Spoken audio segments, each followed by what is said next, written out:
Assalamualaikum warahmatullahi wabarakatuh. Salam sejahtera bagi kita semua. Pertama-tama, marilah kita panjatkan puji dan syukur kehadirat Allah Subhanahu wa Ta'ala, karena dengan rahmat dan karunia-Nya kita diberi kesehatan dan kesempatan untuk menyusun serta membagikan video presentasi ini.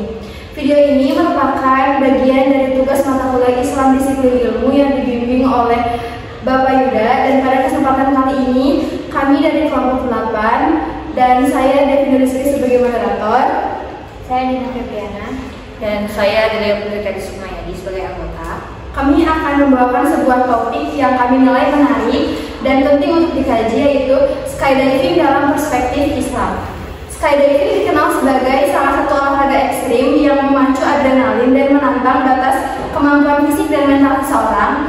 Namun di balik itu muncul pertanyaan, bagaimana sebenarnya pandangan Islam terhadap aktivitas ekstrim seperti ini?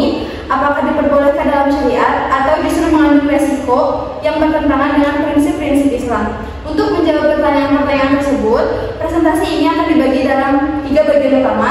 Yang pertama akan membahas latar belakang dan sejarah skydiving.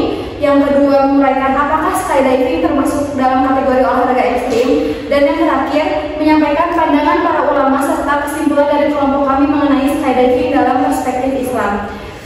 Dan yang pertama yaitu latar belakang dan sejarah yang akan dijelaskan oleh Andina. Baik, saya akan menjelaskan latar belakang skydiving.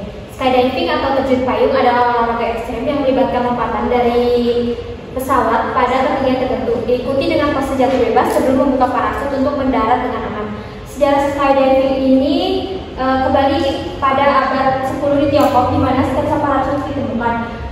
Namun lompatan parasut itu resmi dilakukan oleh Andre Jacques Garnerin yang dilakukan di Paris pada 22 Oktober 1797. Kemudian ada sejarah skydiving.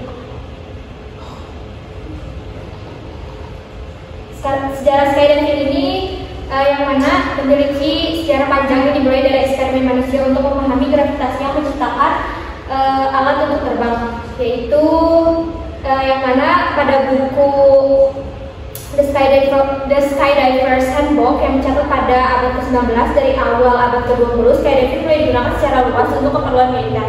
Selama Perang Dunia ke-1 dan ke-2, parasut berperan penting sebagai alat penyelamat darurat dan strategi infiltrasi pasukan pada pertengahan abad ke-20. Skydiving juga bertransformasi dari aktivitas militer menjadi olahraga dan kegiatan rekreasi yang diminati banyak orang, yaitu olahraga ini mulai populer pada tahun 1950-an, terutama di Amerika Serikat dan Eropa dengan pembentukan organisasi seperti United States Parachute Association atau USAA.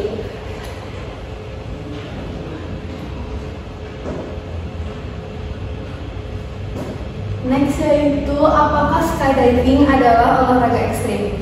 Pada dasarnya skydiving adalah olahraga ekstrim yang mana hukum olahraga ekstrim itu mubah, boleh dilakukan tetapi tidak dianjurkan.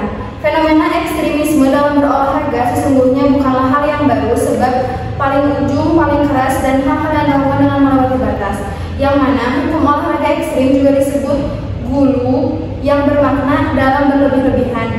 Dalam suatu perkara, Allah Subhanahu wa Ta'ala berfirman, dan janganlah kamu menjatuhkan dirimu sendiri dalam kebinasaan. Quran Surah Al-Baqarah ayat 195. Rasulullah SAW menegaskan bahwa tidak ada mencelakakan dalam Islam. Karena itu, olahraga ekstrim seperti ini tidak bisa dianggap sebagai olah fisik yang diperbolehkan dalam syariat. Olahraga seharusnya berbasis latihan fisik, bukan untuk saling menyakiti. Hukum asal aktivitas yang membahayakan nyawa itu adalah haram, dilarang keras, dan berdosa bagi pelakunya. Tetapi jika dalam aktivitas berbahaya itu dilakukan prosedur pengamanan yang secara rasional diakui aman, maka hukum haram itu bisa turun menjadi makruh atau tidak sesuai, atau bahkan mubah, tidak diperbolehkan. Next. Pendapat ulama yang memperbolehkan olahraga ekstrim skydiving yang akan dijelaskan oleh Adia. Baik, di sini saya akan menjelaskan pendapat ulama yang memperbolehkan olahraga ekstrim skydiving. Jadi, olahraga ekstrim adalah olahraga yang dapat memacu adrenalin pelakunya lebih cepat daripada jenis olahraga lainnya.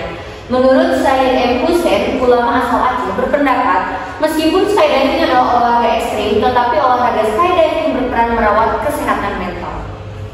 Next. Lalu dalam hadis Rasulullah SAW bersabda, mukmin yang kuat lebih baik dan lebih dicintai Allah daripada mukmin yang lemah. Hadis riwayat Muslim. Lalu di sini ada pendapat ulama yang melarang olahraga skydiving sendiri. Menurut Majma' Fikih Islami yang berada di bawah Rabithah Alam Islami dalam pertemuan ke-10 sejak Sabtu 24 Safar 1408 Hijriah sampai Rabu 28 Safar 1408 Hijriah menetapkan bahwa olahraga ekstrim salah satunya skydiving tidak boleh dilakukan dan tidak boleh dinamai olahraga badan karena olahraga tersebut bertumpu pada latihan, bukan menyakiti dan membuat bahaya. Selanjutnya, lalu ada dalam surah An-Nisa ayat 29, berinfaklah di jalan Allah, janganlah jerumuskan dirimu ke dalam kebinasaan, dan berbuat baiklah, sesungguhnya Allah menyukai orang-orang yang berbuat baik. Lalu, wahai orang-orang yang beriman, janganlah kamu memakan harta sesamamu dengan cara yang batil atau tidak benar, kecuali berupa perniagaan atas dasar suka sama suka di antara kamu. Janganlah kamu membunuh dirimu, sesungguhnya Allah adalah Maha Penyayang kepadamu. Quran Surah An-Nisa ayat 190. Selanjutnya, lalu di sini ada pendapat kelompok. Menurut kelompok kami, skydiving pada dasarnya boleh dilakukan selama tidak membahayakan jiwa, dilakukan dengan pengawasan profesional dan perlengkapan yang aman. Islam sangat menjunjung tinggi prinsip menjaga keselamatan, sehingga olahraga ini tidak boleh dilakukan sembarangan atau tanpa persiapan yang matang. Jika tujuannya untuk melatih fisik, mental, atau menikmati ciptaan Allah, maka hal itu bernilai positif selama sesuai dengan syariat Islam juga. Kesimpulannya, Islam memandang ilmu sebagai sesuatu yang sangat mulia dan mendorong umatnya untuk mempelajarinya, baik ilmu agama maupun ilmu umum. Salah satunya adalah olahraga skydiving. Dalam pandangan Islam, tidak ada pemisahan antara keduanya selama ilmu tersebut bermanfaat dan tidak bertentangan dengan ajaran syariat. Oleh karena itu, tetap meningkatkan kualitas hidup dan menjadi sarana untuk mendekatkan diri kepada Allah Subhanahu wa Ta'ala. Demikianlah rangkaian presentasi yang telah disampaikan hari ini. Semoga materi yang telah disampaikan dapat menambah wawasan kita semua bahwa Islam senantiasa mendukung perkembangan ilmu dan aktivitas manusia selama tidak keluar dari batas syariat. Terima kasih kepada seluruh teman-teman yang telah menyimak dengan baik. Wassalamualaikum